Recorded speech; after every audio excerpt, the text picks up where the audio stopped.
the squadrons in relating to that before D-Day. See, I was in the early part of 44. Yeah. So I was with the 100th Bomb Group, 350th Squadron, called Bloody 100. Bloody 100? Yeah, there's a reason for that, because they had high casualties. Oh, yes. Yeah, that's no joke. I mean, you can ask any of these gentlemen here in the history book related to that. But that flew in the... I was 4 years after him, but I actually went in the airplane. So they had a thing 48, where I was stationed. The war was over in 45. So I stayed in, And we and then flew I was in into the Korean War. I was in the 80s France War. at the beginning, 49, 50, and we had and then they transferred me to Spitfires and Hurricanes and a fighter escort, and then later on we had Thunderbolt, P-38s, and then later on we had one P-51. All those were reconditioned it on the base. towards the, before D-Day. And then right after D-Day is when I began to let down in relating to that, got my mission done, and they sent me home. Orley Field, our field at Savile. I heard you say earlier, are you the last I'm one? the last of my crew. Last of your crew? That's right. That Later on the base. over the years, they've gradually, and various things that's happening to them, and so I'm just hanging on. The P-36 Next month, I said that Your birthday will be 90. it'll be nice. So we had Well, you sure don't look it. Well, thank you so much. You're welcome. But, they stayed in the air. so this, when Keith called me on the phone and said it's going to be in related to this, I couldn't believe it. And the thing about it, which is so strange, this airplane, I've been in it, not to fly in it, when it was here, because Dave Teleshade, who owns this, was in my squadron. He didn't fly in my airplane, but he was in my squadron Oh, wow. as a co-pilot on another plane at the same time. Oh, that's neat. So I know his wife, Dave Teleshade, these people applied for him the way it is now. But my name is in the, I don't, are you from St. Louis? Yeah. Do you remember the 94th Air Squadron that was out by Boeing? Well, Dave Teleshade owned 60 of those. Dave Teleshade. So that's the reason why the 100th Bomb Group is up in Cleveland, Ohio. So my squadron that I flew in, my crew picture's on the wall up there in the restaurant. Been up there for many years. Yeah, when I came home from service, I knew about the restaurant, so I sent a picture of my crew up there because, as I told Keith, my pilot saved my life when they ditched in the North Sea. See, we were over 40 hours in the rubber raft in the North Sea. That's just, that don't happen that way when we came out alive. Most of the time, we froze to death. That's how cold the water is. Oh, wow. Oh, 30 minutes at the most if you're in real good shape. And I'd been wounded at shrapnel, fighter airplane. Yeah, we had to ditch the airplane on the water. Did you parachute out? No, we ditched, went down in the airplane in the water. Oh, wow. That's what, yeah. In 40 hours We were over 40 hours in the dinghy before in the someone... North Sea or out off the coast of Denmark. And how did he save your life? But ditching the aircraft the way he did, we didn't bail out. We would have drowned. We couldn't have lived that way. So he brought the airplane in, we only had one engine. Oh, wow. That's a miracle in itself. Sounds like it. It is. Was it just you two in the plane? No, 10 men. 10 of you? 10 of us. Yeah, that's B-17 carried 10 men. And everyone survived? Everyone survived. But he saved us. I mean, his skill is what he did in getting that aircraft. But the waves, as I said to Keith, the waves were a little over 5 foot in height. So they'd be almost as high as the ceiling is. Now, this is 8 foot ceiling, roughly. So the waves are almost a little over 5 foot high. But he told my wife that when he got ready to land the airplane, he had it in a steep dive, pull back on the yoke so they could drag the tail. And then the plane went in like this, at around between 80 and 100 miles an hour. Yeah. And that jolt like that, we were in the radio room. I got stuff that happened there in relating to, there were 6 men in the radio room sitting on our buttocks, and I had my hand like behind your neck so your neck would snap. 3 and 3. We were lined up, sitting on the radio on the floor, and that when they hit the water, they said, I'm just saying what they said. They said I was halfway into the bomb bay door that's on the radio room. I went through that, almost through that plywood door. I was right next to the door, the two men in front of me, and like that, and hitting the water between 80 and 100 miles an hour, he said. So he could bring it out. Otherwise, we'd have went in like this and all we'd never made it. Never made it.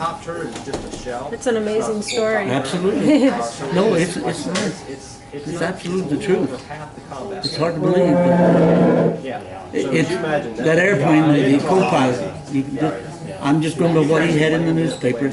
Our ship was shot so full of holes that the pilot said when he landed, if the tail had when it broke off, had landed like it normally would, the tail would have came right over in the radio room and killed all 6 of us. But it went to the side of the fuselage. Because that was the weakest part of the B-17, was right by the ball turret that was stuck out on the bottom. And that's the weakest part of the 17. And the tail went to the side of the fuselage. But we had to paddle with our hands, and one of the life rafts had a big hole in it, they said, about that big. So one of the guys took his jacket off and shoved it in there, and we kept pumping, and we tried to paddle away as fast as we could. The pilot said, let's get away from it. So we had 4 men in one raft and 6 men in another. We'd normally be 5 in one raft. But that hole, and the water was coming up, the waves were coming up, and we were trying to get the water out of the thing as fast so we wouldn't sink with the damn raft. To get away, and not be sucked under too, to get away from it. And we were so close to Denmark, the Germans knew they had shot us down, but they couldn't find us. That was another fortunate thing for us and our crew. And who found you guys? The second day, the B-17 come flying over.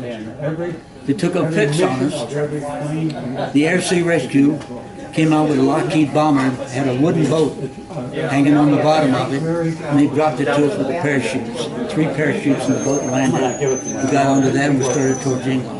Oh, wow. We ran into 2 fishing boats, 2 Danish fishing boats. They took us on board, gave us a little food and a little water, and they said, plane flying above, kept circling above us. And they dropped the silver on the water, and they picked it up. And the fisherman said, there's a high-speed launch coming in Great Yarmouth.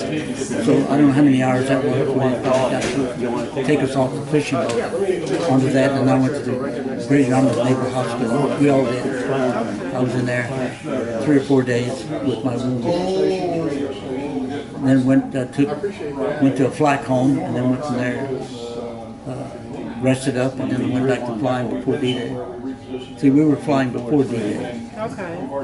See, we had quite a few missions and way before D-Day. And where were you on D-Day? D-Day. You were at D-Day? Right above? Above, yeah. We made the 2 races that day. And related to it, so. And then we dropped supplies to the underground, twice to the French underground, and that's the reason why I received this award from the French government for the lift. That's the highest medal they give me. Oh yeah, no, that's it. I'm in a elite crowd. I didn't realize that I had that medal. Wow. Yeah. Napoleon established that medal. That's in That's neat. But I have to owe the credit to that to my brother Lewis is with me today in what he did in getting it all together in relating to it. But, and I do believe in God, and I do believe in my church and relating what it means to me. I don't care what anybody is. There is somebody more supreme. Absolutely. All of us. Like Julian said, what he said, not what I'm saying, but I'm just repeating what he said in the newspaper. It's an extreme miracle that we're here. But I go back to, he was a very strict pilot when we were training for overseas duty. and I think it paid off. Because we practiced ditching, we practiced bailing out of the airplane. So I think that we didn't play in the late. See what I'm getting at? Yeah, I do. So it all paid off. Right on the south That's an amazing story. Yeah, well, I'm just one of many. There's some that were far more than mine. I've seen men bail out with no parachute on. I've seen airplanes go into death dives and nobody got out there. 10 men. Oh, I've seen them blow up. I lost my friend over Berlin. He blew up. 10 men. All of us were, and that 17 was gone. Got a direct bomb hit right in the bomb bay and blew up. Nothing left there, just a big flash of smoke, and that was all of the plane and 10 men. Yeah, he just pulled up. That's something to see. See, well, a lot of people don't realize that those various things happen, and if you were an infantryman, man, he would tell you almost the same things. Because, see, a lot of those airplanes, they hit the ACAC, the Germans were extremely good at what they did in shooting the ACAC down. And so they could get you boxed in with shells bursting, and they just absolutely riddle an airplane with crap. Tear an arm right off, or tear, can't believe it. I've got 2 pieces of plaque at home. One piece is about this long and about this wide. It was in the aircraft. Got back from we had, the day we got shot down, the co-pilot said the plane was absolutely riddled so bad. Well, I guess that's the reason why the tail broke off like it did for staying with the air. But this is strange when Keith commented about the Memphis Belle, my God. Because Dave, when Dave was alive, had it out at the 94th Air Squadron out by Boeing. We got to go through it, not to fly in it, but to go through it. But today is the icing on the cake for me. Oh my God. I'm not gone yet, but it's just can't. Have you been out there to look at it yet? No. No? It's an exciting... See, that's an F model because it doesn't have a chin turret on the front of it. Okay. So I know that we had the F models in the beginning, and then later on we got the G model, which was the one with the chin turret on it. Because the fighters, the German fighters, they learned if they could do the 12 o'clock high thing you hear about. That's when they'd come in like that, right? Get the pilot and co-pilot, kill them, and then that plane will do them. So that's what you had. So that's the reason why they always came in. They'd circle around you, see them getting lined up to come in at you.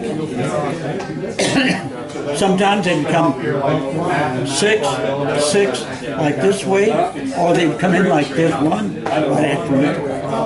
Come to a squadron, a high above, and below.